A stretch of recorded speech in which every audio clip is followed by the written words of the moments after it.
तो एक लड़की आई थी जामिया मिल्लिया की, कम्युनिस्ट ख्याल की थी, शायद वो किसी मजहब को नहीं मानती थी।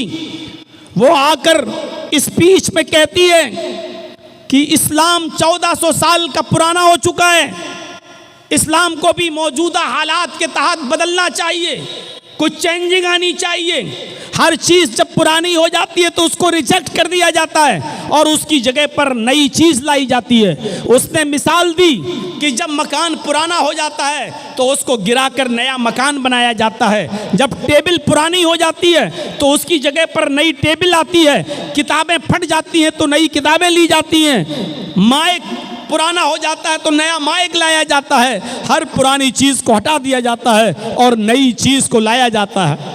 लिहाजा इस्लाम भी 1400 साल का पुराना हो चुका है।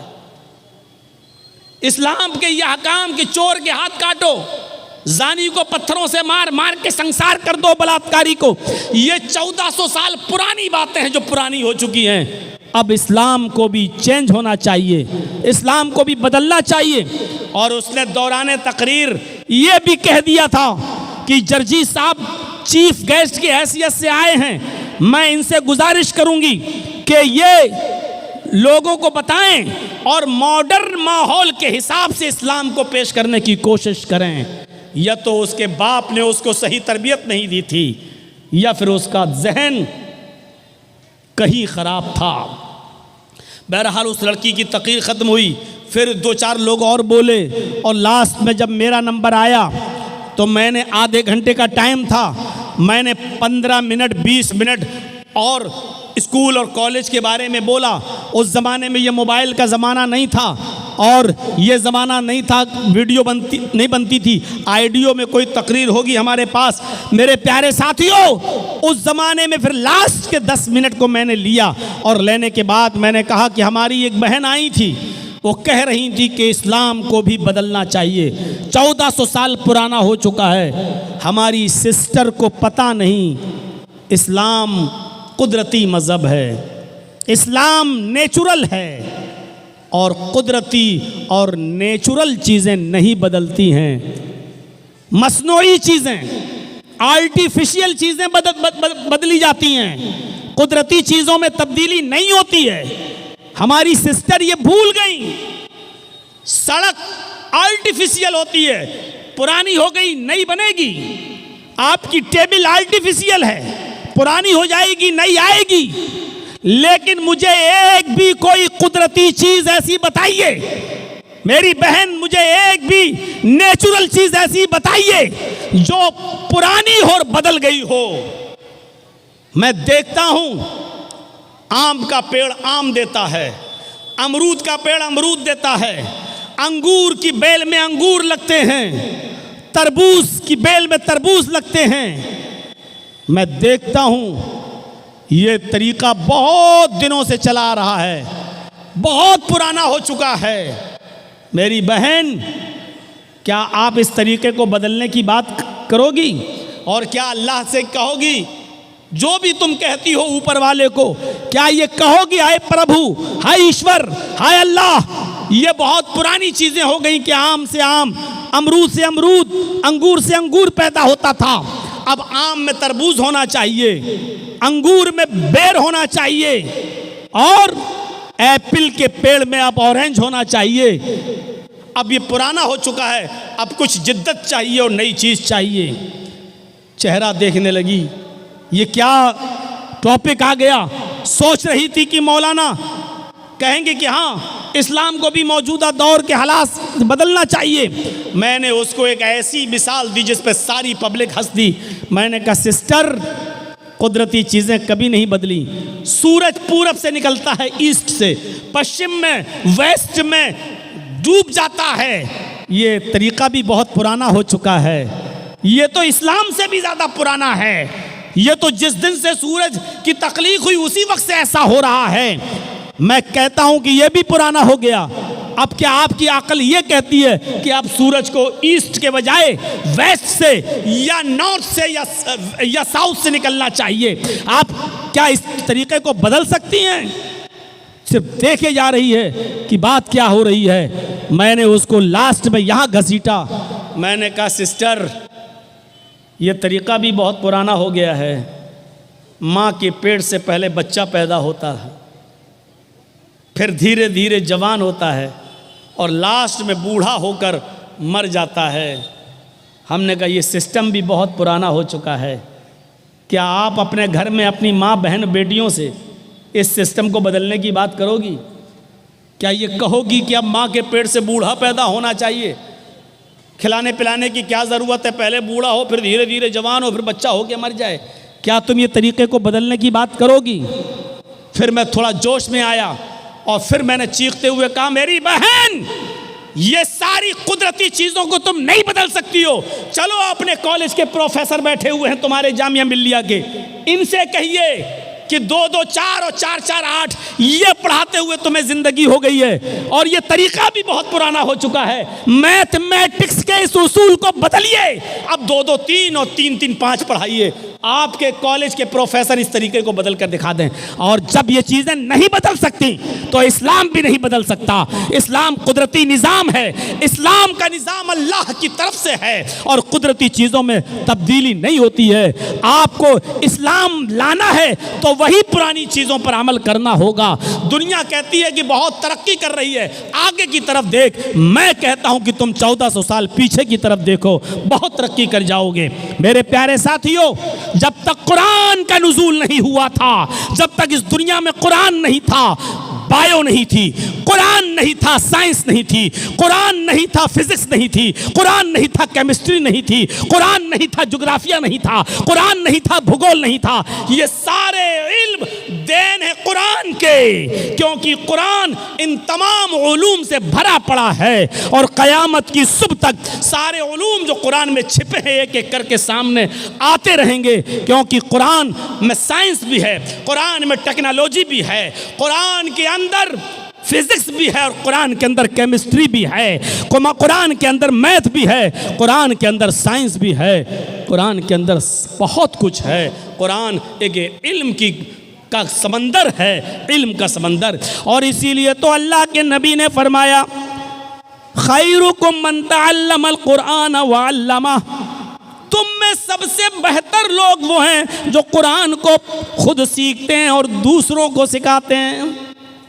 मैं ये नहीं कह रहा हूँ फिजिक्स पढ़ने और पढ़ाने वाले अच्छे नहीं हैं, मैं ये नहीं कह रहा हूँ बायो पढ़ने और पढ़ाने वाले अच्छे नहीं हैं, मैं ये नहीं कह रहा हूँ केमिस्ट्री पढ़ने और पढ़ाने वाले अच्छे नहीं हैं, मैं ये नहीं कह रहा हूँ कि वो अच्छे नहीं हैं, मैं ये कह रहा हूँ सबसे अच्छे लोग वो हैं। खैरुकुम मन तअल्लमल कुरान व अल्लमा, बेहतर लोग वो हैं जो कुरान को सीखते हैं और सिखाते हैं। इसलिए एक बाप का किरदार अपनी औलाद की तालीम और तरबियत में नुमाया होता है। बाप को चाहिए कि एक किरदार अदा करे, बाप को चाहिए कि एक नुमाया रोल अदा करे। बगैर उस रोल के जिंदगी अपने बच्चों की नहीं बना सकता है। आपको एक वाकया बताऊं, ज़रा सुनिएगा। अब हमारे पीछे से बुजुर्ग लोग उठने शुरू हो गए हैं। आप धन्य हैं, आप मुबारकबाद है कि आपने 11:15 बजे हमको टाइम दे दिया। 11:15 बजे टाइम बहरहाल बिहार की सरजमीन पे मिलता नहीं है। ये मैं खुद ताज्जुब कर रहा हूँ। मैं बहुत गहरी नींद में था, हाजी साहब आए, कहने लगे आपका टाइम हो गया। मैंने घड़ी देखी, मैं उठा, मैंने कहा हो गया, हमसे तो कहा था 1 बजे टाइम आएगा। हाजी साहब कहने लगे लोग चले जाएंगे, इसलिए तय ये हुआ कि उनको पहले दे दिया जाए। जब अल्लाह ताला जानता है कि मोहम्मद उम्मी हैं, अनपढ़ हैं, लेकिन इसके बावजूद कह रहा है कि पढ़ो। जिब्राईल से कहलवाया। और जिस तरह नर्सरी के बच्चे को डायरेक्ट बायोलॉजी, केमिस्ट्री और फिजिक्स नहीं पढ़ाया जाता, ऐसे ही मुहम्मदुर रसूलुल्लाह सल्लल्लाहु अलैहि वसल्लम से डायरेक्ट नहीं कहा जा रहा है कि अरबी ग्रामर पढ़ो, अरबी कवायद पढ़ो, बल्कि कहा जा रहा पढ़ो उस रब के नाम से जिसने पैदा किया। सबसे पहले मारफत इलाही की तरफ। अल्लाह रब्बुल आलमीन की मार्फत हासिल करने की तरफ दावत दी जा रही है। भाई आप लोग नहीं मानेंगे, ये सबसे ऊपर वाले जो दो ये है मोबाइल, इनको आप बंद करवाइए, आप हटा दीजिए।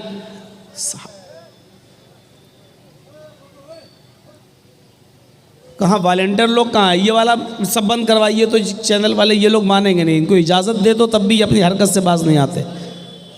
ये वाला सबसे ऊपर वाला जो लगा हुआ है ये हमारे सामने, थोड़ी सी सहूलत दे दो तो और चढ़ते हैं।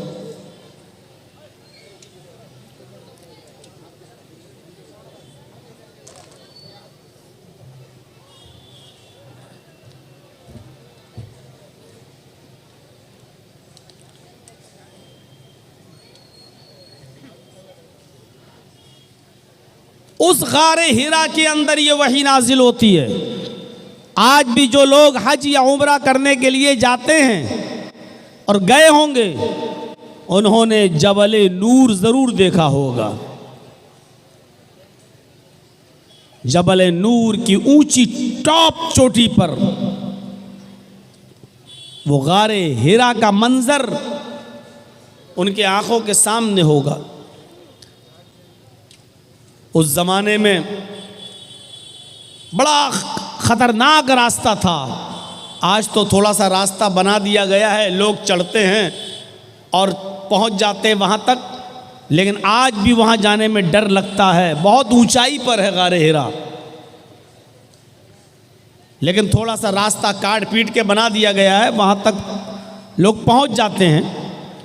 लेकिन 60, 65, 70 साल का आदमी आज भी वहां जाने का नाम नहीं लेता है, नहीं चढ़ता। और उस जमाने में 1400-1450 साल पहले जब रास्ता बना हुआ नहीं था और ऐसे ही ये पकड़ लिया, वो पहाड़ पकड़ा, ये पत्थर पे पैर रखा और इस तरीके से जब चढ़ा जाता था, और फिर इतनी ऊंचाई पर, और लाइटों का ज़माना नहीं था, कुमकुमों का ज़माना नहीं था। उस ज़माने में अल्लाह के नबी सल्लल्लाहु अलैहि वसल्लम कई दिन का खाना लेकर जाते थे और उस गारे हिरा के अंदर आप अल्लाह की इबादत में मसरूफ़ रहते थे। ये उस ज़माने की बात बता रहा हूँ। आज तो लाइटें लग गई हैं, आज तो कुमकुमे जलते हैं, आज तो रास्ता बना दिया गया है, आप चढ़ गए, आराम से पहुँच गए। उस ज़माने में जब दुश्वार कुन रास्ता था, सीधे और चढ़कर कई दिन तक उस गार में अल्लाह के नबी रहते थे, रात भी वहीं गुजारते थे। और रमज़ान की एक रात आई जिसको लैलतुल क़द्र कह दिया गया है। उस रमज़ान की रात के अंदर जिब्राईल अमीन इंसानी शक्ल में दाखिल होते हैं गारे हिरा में, और गारे हिरा में दाखिल होने के बाद मुहम्मदुर रसूलुल्लाह सल्लल्लाहु अलैहि वसल्लम के पास जाकर बैठ जाते हैं। अब पढ़िए बुखारी शरीफ किताबो बदिल वही के अल्फाज। नबी अकरम के पास बैठ गए। अल्लाह के नबी को मालूम नहीं कि ये जिब्रील है, ये फरिश्ता है, और ना इससे पहले कभी किसी फरिश्ते से आपकी मुलाकात हुई।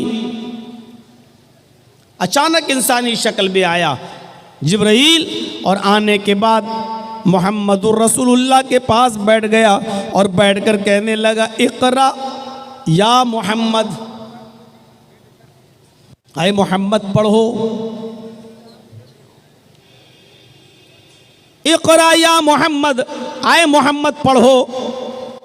मुहम्मदुर रसूलुल्लाह जवाब देते हैं, माना बिकारी, मैं पढ़ा हुआ नहीं हूँ। भाई जर्जीस को अगर किसी ने पढ़ाया ना हो और मैं अनपढ़ हूँ और आप मुझसे कहें कि पढ़ो, या ऐसे कोई किताब ले और कहें कि पढ़ो, तो हम क्या कहेंगे? अरे साहब मैं पढ़ा हुआ नहीं हूँ, मुझे पढ़ना नहीं आता। तो मुहम्मदुर रसूलुल्लाह ने वही जवाब दिया जिब्राइल से, तो मुझसे कह रहे हो पढ़ो, माना बिकारी, मैं पढ़ा हुआ नहीं हूँ। हज़रत जिब्राइल मुस्कुराए और मुहम्मदुर रसूलुल्लाह को, मोहम्मद इब्ने अब्दुल्लाह को पकड़ा और अपने सीने से लगाया और ज़ोर से दबाया, ऐसे पकड़ के ज़ोर से दबाया। फरिश्ते की ताकत। अल्लाह के नबी फरमाते हैं, जब जिब्रील ने मुझे अपने सीने से दबोचा और कस के जब दबाया, प्रेस किया मुझे, लक़द खशीतु अला नफ्सी, मुझे ऐसा महसूस हुआ कि कहीं मेरी जान न निकल जाए, कहीं मेरी जान न चली जाए। इतनी तेज़ दबाया और छोड़ दिया। और छोड़ने के बाद कहा, फिर वही सवाल, इक़रा या मोहम्मद, आए मोहम्मद पढ़ो।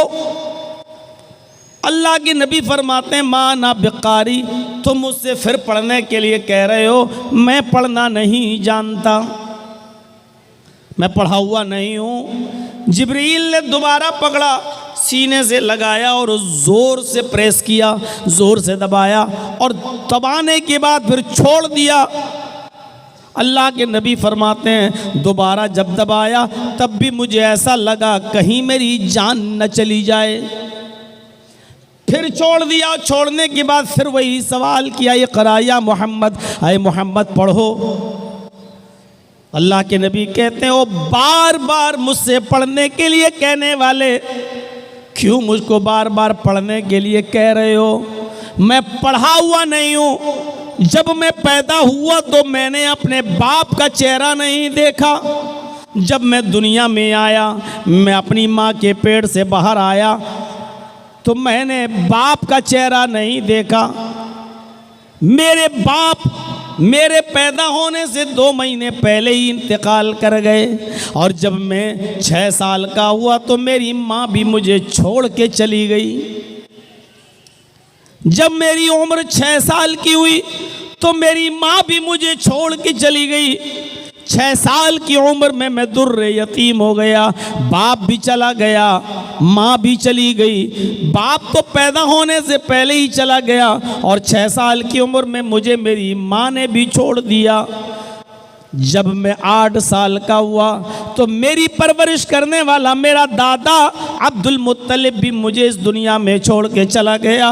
न मुझे मेरा बाप मिला जो मुझे पढ़ा सके, न मेरी माँ ने मुझे पढ़ाया, न मेरे दादा ने मुझे पढ़ाया। माँ आना बिकारी, मैं पढ़ा हुआ नहीं हूँ। तुम मुझसे बार बार कहते हो पढ़ो, मैं पढ़ना नहीं जानता। बाज़ रिवायतों में आता है, आए पढ़ने के लिए बार बार कहने वाले, तुम ही बताओ माज़ा अक़राओ, कि मैं क्या पढ़ूं, माज़ा अक़राओ, मैं क्या पढ़ूं। तुम मुझसे बार बार पढ़ने के लिए कहते हो तो तुम ही बताओ मैं क्या पढ़ूं। मुझे पढ़ाने वाला न बाप था, न माँ थी, न दादा था, न चाचा। मुझे किसी ने नहीं पढ़ाया और तुम बार बार कहते हो पढ़ो और मैं कहता हूँ मैं पढ़ना नहीं जानता तो तुम मुझे दबाते हो और छोड़ देते हो। तो तुम ही बताओ कि मैं क्या पढ़ूँ। जिब्रील ने 3री बार दबाया और दबाने के बाद छोड़ दिया और छोड़ कर कहा, इक़रा बिस्मि रब्बिकल लज़ी खलक़, खलक़ल इंसान मिन अलक़, इक़रा व रब्बुकल अकरमुल लज़ी अल्लम बिल कलम, अल्लमल इंसान मा लम यअलम। ऐ मोहम्मद सल्लल्लाहु अलैहि वसल्लम पढ़ो उस रब के नाम से जिसने पैदा किया। स्टेटस देखिए, लेवल देखिए, पढ़ाई का मायार देखिए, तालीम का मायार देखिए। आज सिलेबस के नाम पर कैसी कैसी चीज़ें। बच्चा आपका छोटा सा, उसको इतना सिलेबस दे दिया गया कि बेचारा उठा के चल नहीं पा रहा, बस्ता पीछे लाद दी गई, किताबें दबा जा रहा है। हम लोगों के भी बच्चे पढ़ते हैं स्कूलों में, सिलेबस देखकर, कोर्स देखकर आज ताज्जुब होता है कि इतनी किताबें, इतनी कॉपियां। बच्चे के मायार से को भी देखो जरा, तालीम देखिए सबसे पहले। आए मोहम्मद पढ़ो उस रब के नाम से जिसने पैदा किया। सबसे पहली तालीम अल्लाह की मार्फत की दी जा रही है, उस रब के नाम से पढ़िए जिसने पैदा किया। अरब के लोग भी जानते थे, अरब के लोग भी जानते थे कि इस कायनात का बनाने वाला कोई है, इस दुनिया का बनाने वाला कोई है, वो भी जानते थे। एक छोटी सी लकड़ी की टेबल भी बगैर किसी बनाने वाले के वजूद में नहीं आ सकती है। वो भी जानते थे कि हम खजूर के पत्तों की जिस चटाई पर बैठते हैं वो चटाई भी अपने आप वजूद में नहीं आ सकती है, उस चटाई को भी कोई बनाने वाला है। वो जानते थे कि कपड़ा सिलने की सुई भी बगैर बनाने वाले के नहीं बन सकती है, और मैच बॉक्स, एक माचिस की डिब्बी भी बगैर किसी बनाने वाले के नहीं बन सकती है। जब एक छोटी सी छोटी चीज़ें बगैर बनाने वाले के नहीं बन सकती, तो इतनी बड़ी ज़मीन, इतना बड़ा आसमान, इतना बड़ा सूरज और इतने बड़े सितारे और सैयारे और कहकशाएं, ये बगैर बनाने वाले के कैसे वजूद में आ सकती हैं। मौजूदा साइंस कहती है, आज की मौजूदा साइंस कहती है, ये सूरज जिसको हम देखते हैं अपनी आँखों से, ये इतना बड़ा है, इतना बड़ा है कि जिस दुनिया में हम रहते हैं, हम मंजली गांव की बात नहीं कर रहे हैं, हम पूर्णिया शहर की बात भी नहीं कर रहे हैं,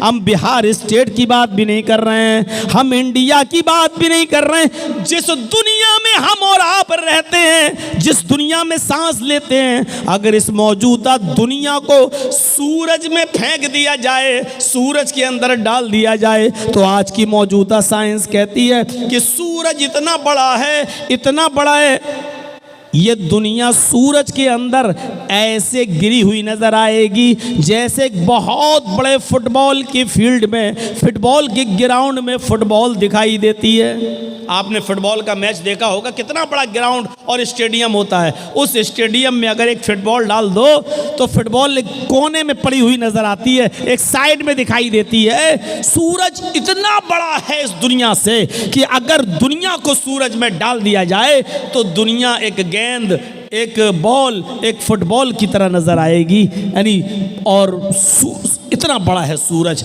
अब आप अंदाज़ा लगा सकते हैं कि उस सूरज में दुनिया एक फुटबॉल नज़र आए तो सूरज कितना बड़ा हुआ है। यह आज की मौजूदा साइंस कहती है। फिर ये सूरज बगैर बनाने वाले के कैसे वजूद में आ गया। फिर इस सूरज के अंदर 950 करोड़ 9 करोड़ 30 लाख मील की बुलंदी पर किसने मुअल्लक कर दिया, किसने लटका दिया। फिर सूरज के अंदर 1 करोड़ 40 लाख डिग्री सेंटीग्रेड गर्मी किसने भर दी।